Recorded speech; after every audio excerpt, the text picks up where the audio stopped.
ভিডিওর ইন্ট্রো দেখেই বুঝতে পারছেন আজকের ভিডিওটা স্পেশাল ইউনিক হতে চলেছে। আজকে আমরা কোথায় থাকছি, কি করছি, সারাদিন কোথায় থাকবো, কি করবো, সম্পূর্ণ ভিডিওটা আপনাদের সামনে তুলে ধরবো। ভিডিওটা ভালো লাগলে লাইক কমেন্ট শেয়ার করে পাশেই থাকবেন। অসংখ্য ধন্যবাদ। হ্যালো এভরিওয়ান, আসসালামু আলাইকুম। আজকে হুট করে রাজশাহীতে চলে আসলাম। তো সারাদিন আজকে ঘুরবো ফিরবো, আড্ডা দিব, খাওয়া দাওয়া করবো। ছোট ভাইয়েরা আছে, তাদের সাথে একটু কথা হবে, ঘোরাফেরা হবে। তো ভিডিওটা শেষ পর্যন্ত দেখতে থাকুন, অনেক মাস্তি হবে। ঘোরাফেরা করতে কার না ভালো লাগে বলেন? এক জায়গায় থেকে আমরা বোরিং ফিল করছিলাম। দীর্ঘ 4 বছর ধরে আমাদের কোথাও এভাবে ঘোরা হয়নি, তাই অনেক দিন ধরে চিন্তা করছিলাম আমরা কোথাও ঘুরতে যাব। তাই হুট করে বেরিয়ে পড়লাম ছোট ভাই ব্রাদার নিয়ে একটু শহরমুখী অঞ্চলে ঘুরতে চলে আসলাম, প্রাণের শহর রাজশাহীতে। আশা করি সম্পূর্ণ ভিডিওটা দেখবেন। বাসা থেকে বের হওয়ার পর থেকে আমরা ভিডিও ধারণ শুরু করিনি, কারণ আমাদের এলাকার রাস্তাঘাট খুব একটা সুন্দর ছিল না। তাই ভাবছিলাম সুন্দর জায়গা দেখে ভিডিও ধারণ করে আপনাদের সামনে সুন্দরভাবে উপস্থাপন করব। মূলত আমরা কোথাও ঘুরতে যাই না। আমাদের বিয়ের 4 বছর চলছে, এর মধ্যে আমরা কোথাও ঘুরতে যাইনি। অনেকদিন ধরে সজীবকে বলছিলাম কোথাও ঘুরতে নিয়ে যাওয়ার জন্য, কিন্তু সজীব তো কোথাও ঘুরতে নিয়ে যায় না। ফাইনালি আজ ঘুরতে বের হলাম। আমাদের প্রাণের শহর রাজশাহী এতটা সুন্দর, আসলেই বুঝতে পারবেন। আজ আমি অনেক খুশি। দেখছেন মেয়েদের মন, ঘুরতে নিয়ে আসলেই ভালো, না নিয়ে আসলেই কালো। আপনাদের সাথে গল্প করতে করতে পৌঁছে গেলাম রাজশাহী রেলগেটে। রেলগেটের ওই পাশে আমাদের জন্য অপেক্ষা করছে এক ছোট ভাই। এখন আমরা ঘোরাফেরার জন্য রওনা দিব বিভিন্ন জায়গাতে, দেখতে থাকুন ভিডিওটা।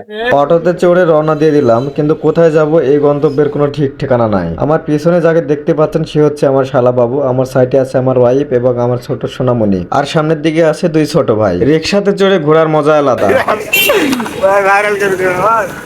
ছেলেদের জীবন একটু অদ্ভুত, তাই না? যে বয়সে ঘোরার সময় সে বয়সে টাকা থাকে না, আর যখন টাকা থাকে তখন সময় থাকে না। টাকা এবং সময় যখন একসাথে থাকে তখন তার বয়স থাকে না। কি আজব দুনিয়া, তাই না? একজন পুরুষ কখনো তার নিজের সুখের কথা চিন্তা করে না। এই দুনিয়ায় টাকা পয়সা ছাড়া কোনো কিছুর মূল্য নাই। টাকা পয়সা আজ আছে কাল নাই। টাকা পয়সা আপনি অনেক কামাইতে পারবেন, কিন্তু লস লাভের কথা চিন্তা করে ঘরের মধ্যে নিজেকে কোণঠাসা করে রাখবেন না। আমাদের Rajshahi green and clean city. রাস্তায় তো অনেক ঘুরলাম, এবার চলে আসলাম ভদ্রা পার্কে। দেখেন আমার বাবুটা আজ অনেক খুশি। খোলা আকাশের নিচে প্রাকৃতিক সৌন্দর্য দেখে আমার বাবুটা অনেক মজা পাচ্ছে। আজকে চলে আসছি রাজশাহী ভদ্রা পার্কে। তো এখানকার যে মনোরম পরিবেশ, আগে ছিল মানে জঙ্গলে ভরা, ঠিক আছে। এখন বর্তমানে এত সুন্দর একটা পরিবেশ তৈরি হয়েছে, মানে অনেক সুন্দর। তো এখানকার পরিবেশ আপনাদেরকে ঘুরে ফিরে দেখাবো, চলেন দেখতে থাকুন ভিডিও। পার্কের সৌন্দর্য দেখে আমি একটু ঢং করতে শুরু করলাম। পার্কের সৌন্দর্য দেখে আমি শিহরিত। আমার সামনে দেখতে পাচ্ছেন সুন্দর একটা বিশাল পুকুর। পুকুরের চারিধারে বসে আছে সবাই, দেখেন জোড়া জোড়া বসে আছে। ও মা, টুগুলা। আর দেখেন আমার বাবুটা বাবা মার সাথে কোনো সাথী নয়, একা একা কি সুন্দর করে চলাফেরা করতেছে।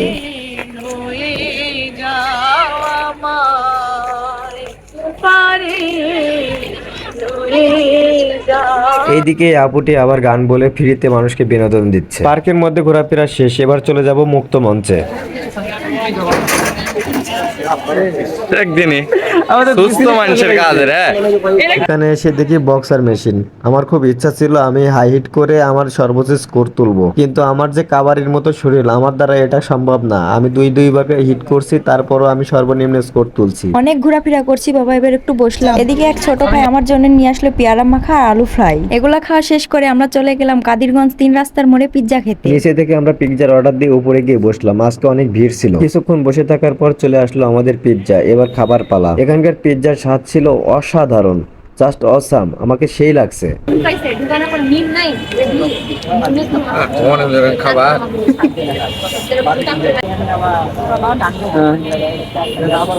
গরিব খাচ্ছে, আমার মতো গরিব এসব খাবার পালে, গরিব খাবার পালে খালি পাড়াবাড়ি।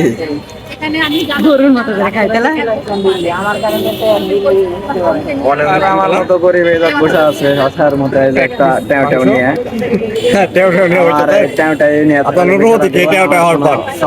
বাচ্চা কাচ্চা নেওয়া যাবে। কপালে আমার সুখ নাই, এই দেখ আল্লাহ